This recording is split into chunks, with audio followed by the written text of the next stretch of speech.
Hi everyone, welcome to Online Piano Learning. My name is Sarah, I'm a pianist and piano teacher, and if you're new to my channel is all about learning piano and all the musicianship skills that go along with it. So if you're learning piano and you want to follow along, feel free to subscribe down below. Today we will be talking about what to look for when you're buying your first piano.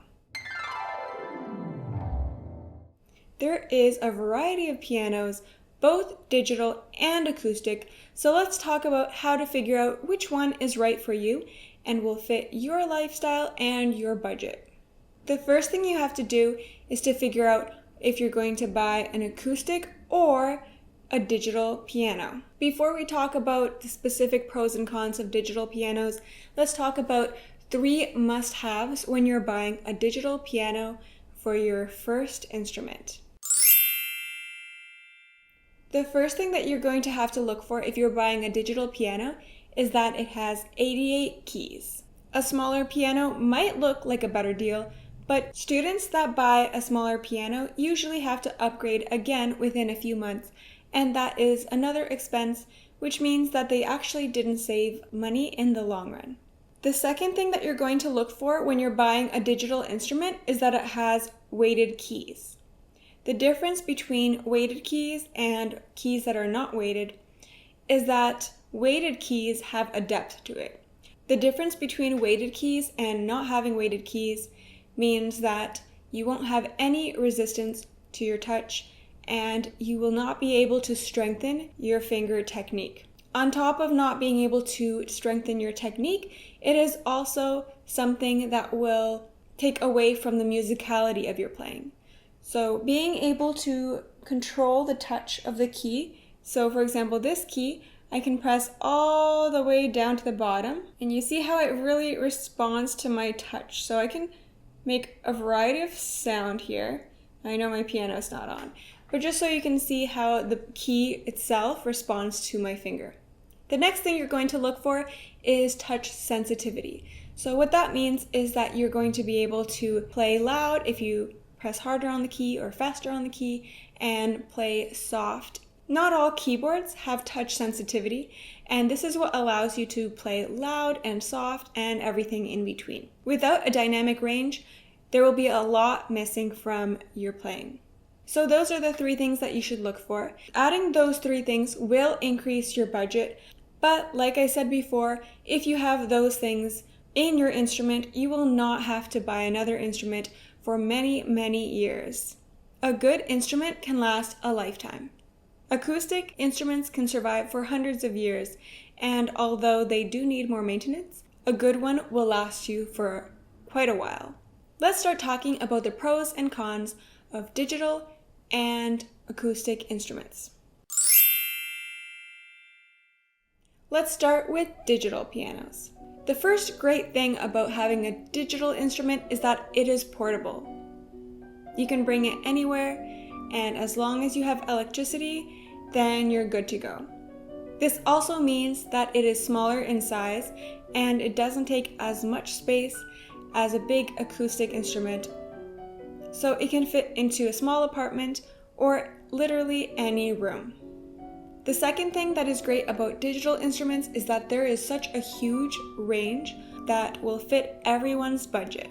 Even though those 3 things I did mention earlier will increase your budget slightly, there are still very affordable options for those types of instruments, and if your budget allows, there are even professional level instruments for just a few $1,000s, and I'm talking in Canadian. It sounds like a lot of money, but if you're gonna compare it to acoustic instruments that are at a professional level, then you're comparing about 2,000 to 4,000 Canadian to 20,000 to 200,000 Canadian or more. And that is quite a difference in price range. The third perk of having a digital instrument is that it can connect with technology. So if you enjoy using musical software, that can connect to your instrument and you can be creative with it in many different ways that you can't use an acoustic instrument. And the final perk of having a digital instrument is that you don't need to tune it. Acoustic instruments respond to the climate a lot because if you live in a humid area, then you're going to notice a lot of stickiness in the keys and frequent tuning issues.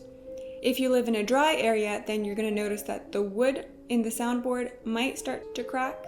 Well, you won't have these issues in a digital instrument.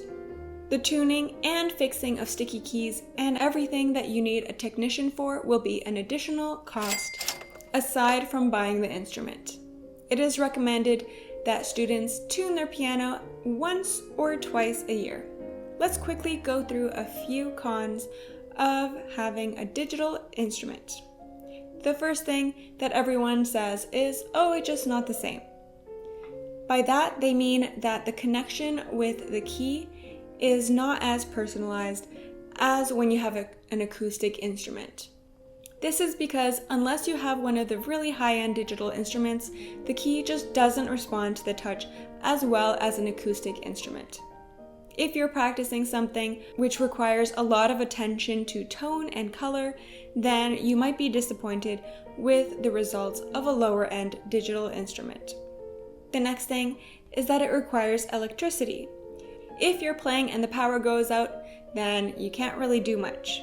And finally, the last con is that keyboards don't always come with everything you need along with it. For example, if you buy digital, it doesn't mean that it comes along with the pedals, with a keyboard stand, with a music stand, with speakers, with a bench, and also speakers are usually required for more professional level instruments, which is another purchase, and you want good quality speakers. And if you do have built-in speakers, they're usually not as great.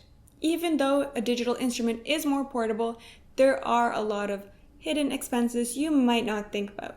Now let's talk about acoustic instruments.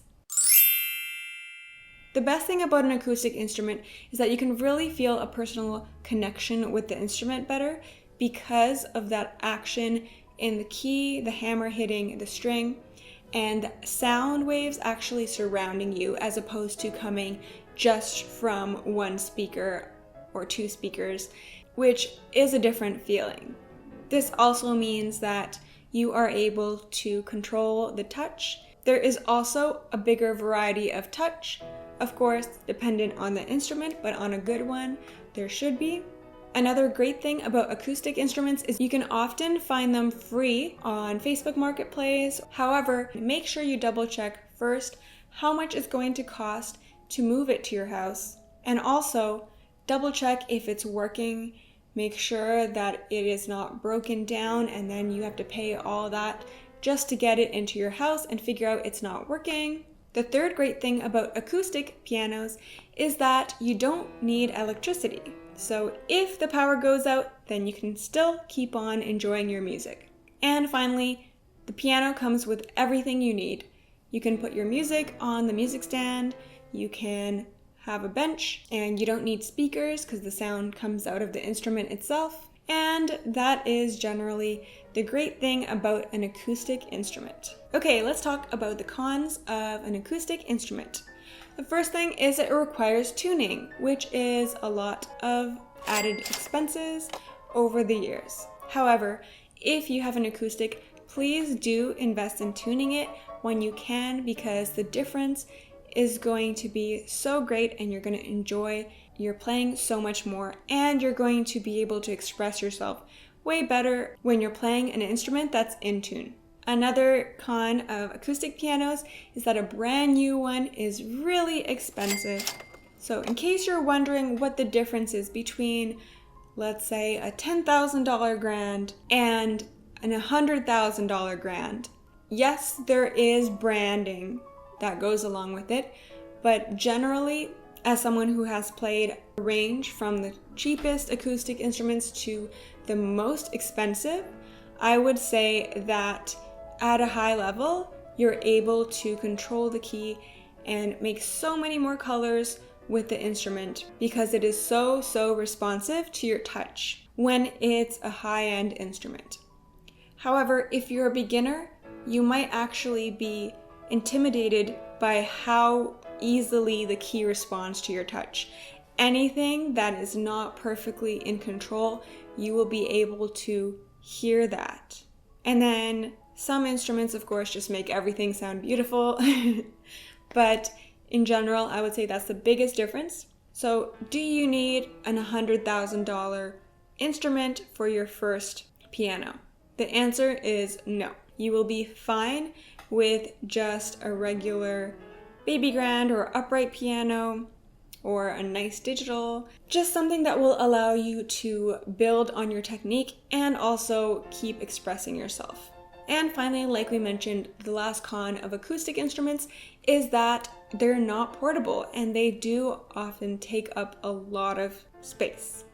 So if you have the space and you're not going to be moving around too much, go for it. There are some additional costs which are for moving. If you are moving even from one house to another in the same city, it still costs several $100s usually.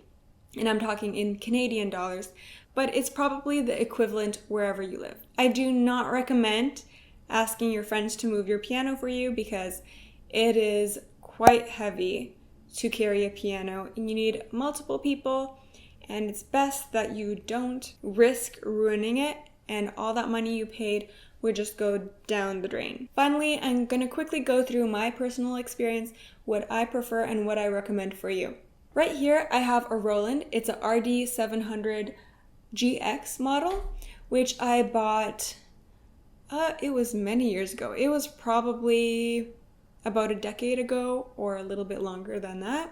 And that instrument, I take it whenever I'm traveling or I've been moving a lot, and because I've been moving a lot, it is very convenient. I also have a baby grand Baldwin, which I have put into storage because I was moving for a shorter period of time and I wasn't going to try to drag it around with me. Of course, bringing this one was so much easier than carrying a baby grand wherever I go, and those moving costs add up. So that is something to think about if you are on the road more often.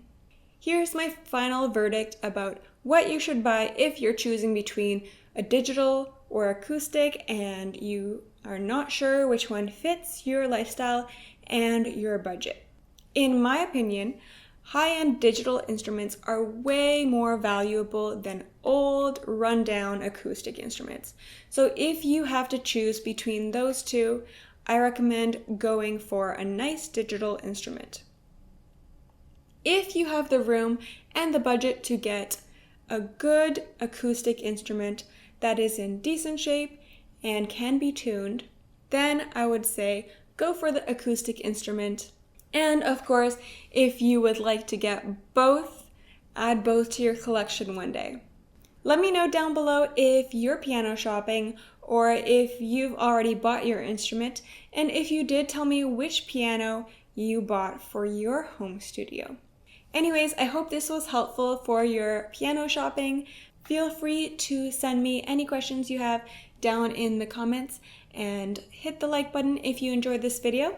Thanks so much for watching, and I'll see you in the next video.